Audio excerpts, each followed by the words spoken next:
सुप्रभात विद्यार्थियों, आज की ऑनलाइन हिंदी कक्षा में आप सभी का स्वागत है। आज हम अध्ययन करेंगे व्याकरण के अंतर्गत सर्वनाम पाठ के भाग 2 का। निजवाचक सर्वनाम जिन सर्वनाम शब्दों से अपनेपन का बोध होता है उसे निजवाचक सर्वनाम कहते हैं। जैसे मैं खुद अपना कार्य करूंगा, तुम स्वयं लखनऊ जाओ।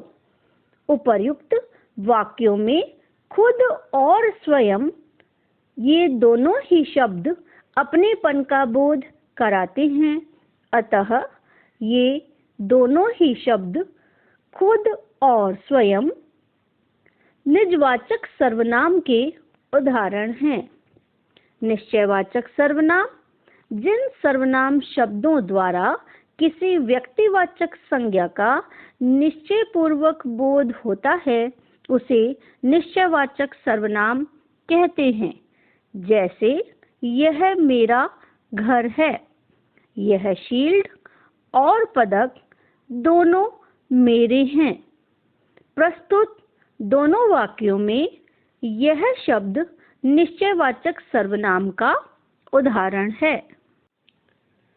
अनिश्चयवाचक सर्वनाम जिन सर्वनाम शब्दों द्वारा किसी व्यक्ति या वस्तु का निश्चित बोध नहीं होता उसे अनिश्चयवाचक सर्वनाम कहते हैं। जैसे दाल में कुछ काला है, मुझे कोई पुस्तक प्राप्त नहीं हुई। प्रस्तुत दोनों वाक्यों में कुछ तथा कोई ये दोनों ही शब्द अनिश्चयवाचक सर्वनाम के उदाहरण हैं। संबंधवाचक सर्वनाम जिन सर्वनाम शब्दों द्वारा वाक्य के दूसरे सर्वनाम शब्दों से संबंध का बोध होता है उसे संबंधवाचक सर्वनाम कहते हैं। जैसे जिसकी लाठी उसकी भैंस, जैसा देश वैसा भेष। प्रस्तुत दोनों वाक्यों में जिसकी, उसकी तथा जैसा वैसा ये शब्द संबंधवाचक सर्वनाम के उदाहरण हैं।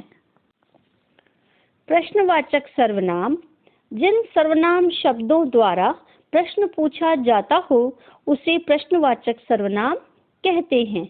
जैसे तुम्हें अंग्रेजी कौन पढ़ाता है, कुतुब मीनार कहाँ है। प्रस्तुत वाक्यों में कौन एवं कहाँ शब्द प्रश्नवाचक सर्वनाम के उदाहरण हैं। सर्वनामों का रूप परिवर्तन 3 प्रकार से होता है।